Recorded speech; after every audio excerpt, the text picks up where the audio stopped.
The pilots and navigators went on a 9-hour strike yesterday. 150 flights were canceled. 15,000 customers were not able to get on their flights.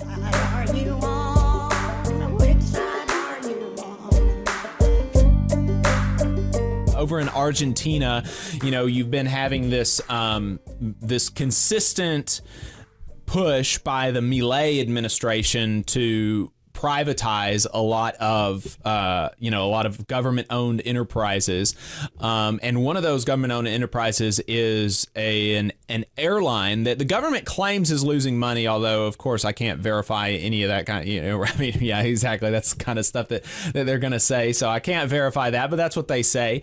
And they are in contract negotiations. Inflation continues to be a really big problem in Argentina, and the pilots union says that not only are they below, the industry standard, particularly international, but even nationally, they say that they are below what similar situated workers make in the private sector. They say that as of right now, they are 70% below inflation. So they are making, when adjusted to inflation, 70% less than they were like a year ago. And so that's, not great, right? And so they're asking for a 70% raise which sounds like a lot when you say it in the American context, but if inflation has increased that much and you're making 70% less, a 70% raise only gets you parity to where you were before, which again, the airline unions are saying was less than the private sector in Argentina was making already, right? So in response to that, the Argentinian government said, we'll give you an 11% raise, which was obviously not satisfactory. And so the pilots and navigators went on a 9-hour strike yesterday, Friday, September the 6th. There were some 150 flights that were canceled and some 15,000 customers were not able to get on their flights because of this strike. I could not find how many pilots and navigators the unions represented, but that was the effect that it had on, the airports and the customers. And so, of course, the government is coming out and saying, it's extortion. Actually, is what the government is saying, is one of the things that they're saying. They're also claiming, contra the union, that the pilots make more than their private sector counterparts, which is kind of difficult to believe if it's kind of, but I don't live in Argentina, right? I can't. So I'm giving you both sides and being fair and balanced here. Just letting you know what each side is saying and telling you who I would be more likely to believe. I would be more likely to believe the workers. So they struck over both the plans to try to privatize this company generally, and also the really kind of rather insulting pay raise offer that the company gave. 11% when you're looking at 70% inflation from the last raise is, that's insulting. So, hey, 5 seconds. Just wanted to say that this is only possible because of our donors. If you want to see more of this, then consider donating yourself at tvlr.fm/donate. So that's kind of where we are with that. Some of the latest on Argentina. There continues to be labor strife in Argentina, even as, and it's funny that this is happening because just in the last week, I've seen a bunch of people really salivating over the Milei administration, talking about how great it's been economically and how inflation is coming down and all of this kind of stuff from right-wing types and Elon Musk and people like this. And the workers apparently do not agree when they're willing to go out on strike over some of these policies. And so it's just really frustrating to see those kinds of arguments deployed in favor of the Milei administration. Inflation is decreasing, but if inflation decreases, prices are still going up, right? Inflation decreases when inflation goes from 70% to 60%, but that means that your prices are still 60% higher than they were a year ago or from whenever the inflation measurement was taken.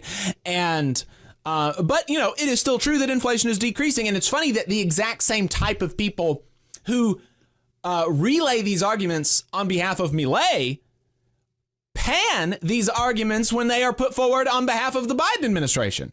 When, people like Democrats and those types talk about how inflation is decreasing in the United States, which is true objectively, as far as I can tell, is true in Argentina. But when people say that about America, even though America's inflation is so much less than Argentina, and we are unironically getting close to a normal level of inflation, 2.9% is still higher than the 2% target, but it's not that much higher. And so if we can maintain a 2 to 3% inflation rate, that's not bad. You still have the effects from the previous really high 8, 9, 10% inflation. But if we can get people's wages higher, we can kind of compensate for that. But it's funny when people accept arguments and when they don't, and how they deploy nuance in some situations and how they don't in others. So, obviously all solidarity with the pilots that are on strike in Argentina, or that went on strike. They're back at work now.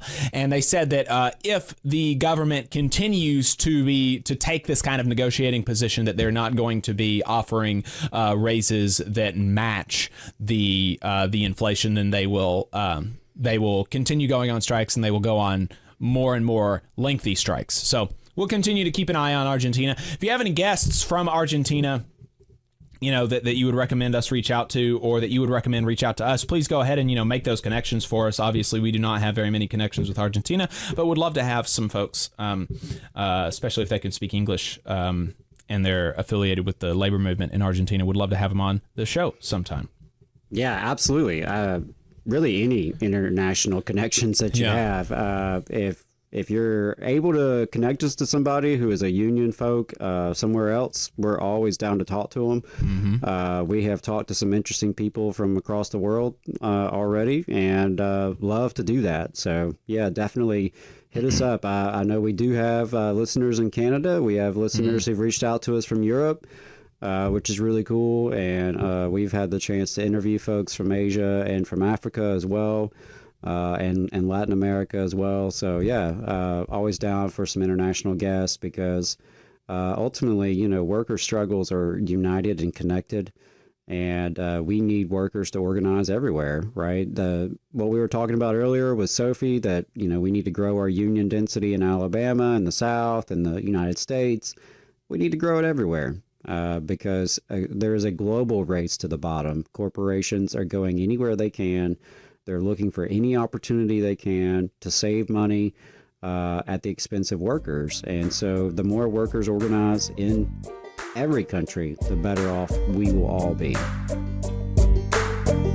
You just saw a clip from the Valley Labor Report. We are live every Saturday morning from 9:30 a.m. till 12:30 p.m. And we pride ourselves on keeping all of our content free to everybody so that we can talk to as many working folks as possible. If you support the work that we're doing, you think that it's important, you think that it's good, then consider making a monthly contribution to the project, and you can do that on our website, tvlr.fm.